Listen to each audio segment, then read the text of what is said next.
Hola a todos, me llamo Pablo Márquez, soy el organista de la Catedral de Valencia y me dirijo a vosotros para invitaros a un concierto que tendrá lugar mañana, día 6 de septiembre, aquí en la Catedral de Valencia a las 7:30. Mañana es un día especial porque es el 375 aniversario del nacimiento de Joan Camanilles, uno de los más insignes y prolíficos organistas de la historia de la música española.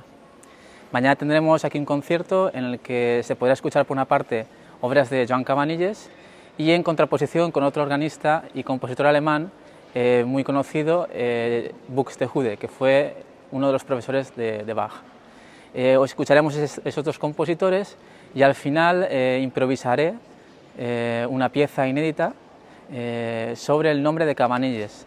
Antiguamente el sistema de notación musical permitía que una asociación entre letras del alfabeto con notas musicales, con lo cual con el nombre de Camanilles se puede sacar una melodía sobre la cual yo improvisaré.